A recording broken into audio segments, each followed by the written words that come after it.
থাকুন। আমি চলে এসেছি আজকে একটা রেসিপি নিয়ে। আজকে আমি বানাবো শ্রীখণ্ড। তাহলে চলো দেখি শ্রীখণ্ড বানাতে কি কি লাগছে।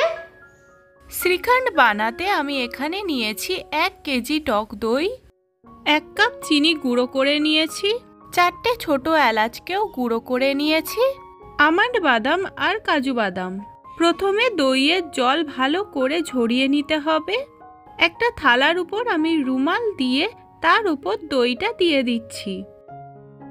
3 থেকে 4 ঘন্টা জল ঝরাবার জন্য রাখতে হবে। এইবার আমি মুড়ে দিচ্ছি। যতটা জল হাত দিয়ে চিপে বার করা যায় আমি ততটা বার করে দেব।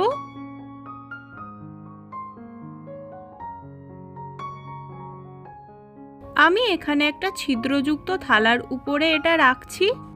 তোমরা চাইলে এটা কোনো বড় ছাঁকনির ওপরেও রাখতে পারো। একটা বাটির উপরে এই থালাটা রেখেছি। এটার ওপরে হালকা ভারী জিনিস রাখতে হবে, তাই আমি কাপ রাখছি। আমি এইভাবেই 3 থেকে 4 ঘন্টা রেখে দেব যাতে জলটা ভালোভাবে ঝরে যায়। এখন আমি বাদামগুলোকে কেটে নিচ্ছি।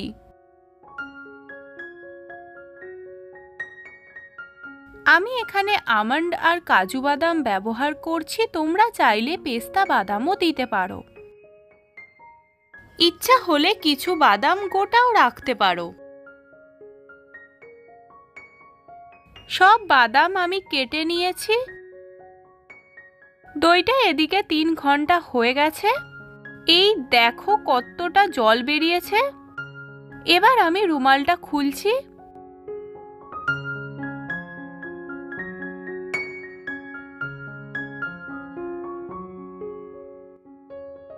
এই দইটা আমি একটা পাত্রে ঢেলে নিলাম।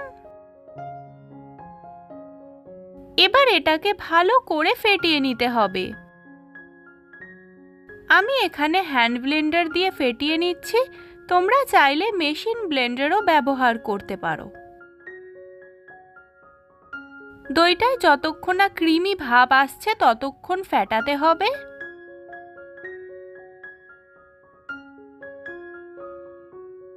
এই দেখো 2-3 মিনিট ফেটানোর পর ক্রিমি ভাব চলে এসেছে।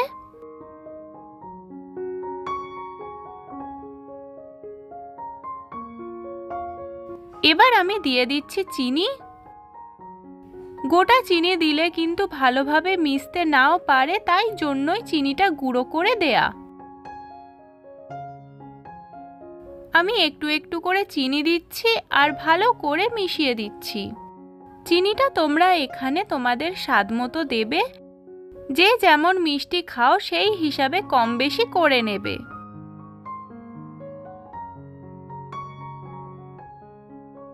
এইবার আমি দিয়ে দিচ্ছি এলাচের গুঁড়ো।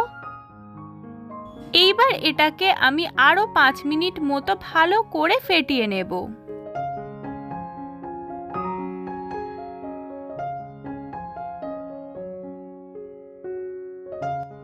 5 মিনিট মতো ফেটানোর পর এটা খুব সুন্দরভাবে হয়ে গেছে। এখন আমি দিয়ে দিচ্ছি বাদাম কুচি।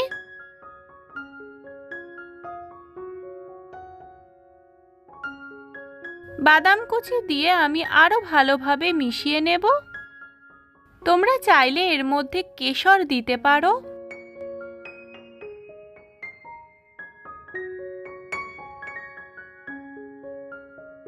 দেখো কত সুন্দর শ্রীখণ্ড তৈরি হয়েছে। এবার এটাকে কিছুক্ষণ ফ্রিজের মধ্যে ঠান্ডা হতে রেখে দেব। এইবার আমি একটা প্লেটের মধ্যে ঢেলে নিচ্ছি। ফ্রিজের মধ্যে ঠান্ডা হওয়ার পর এটা আরো সুন্দর হয়ে গেছে। গরমকালে এটা ঠান্ডা ঠান্ডা খেতে কিন্তু দারুণ লাগবে।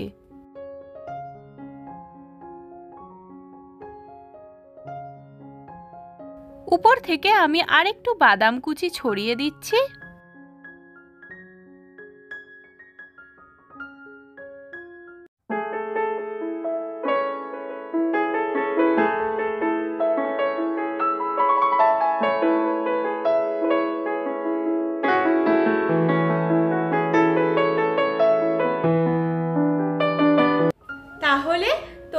হয়ে গেল শ্রীখণ্ড।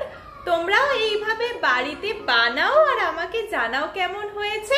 এইরকম নতুন নতুন রেসিপি দেখতে হলে আমার চ্যানেলটাকে সাবস্ক্রাইব করো। ভিডিওটা ভালো লাগলে একটা লাইক করে দিও আর সবার সাথে শেয়ার করে দাও। এবার আমি নিজেই একটু টেস্ট করে দেখি, কারণ আমি ফার্স্ট টাইম বানিয়েছি আর আমিও কোনোদিন খাইনি।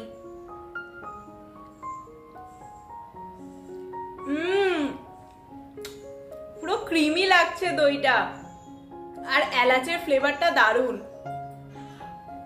হেভি হয়েছে। তোমরাও বানাও। টাটা।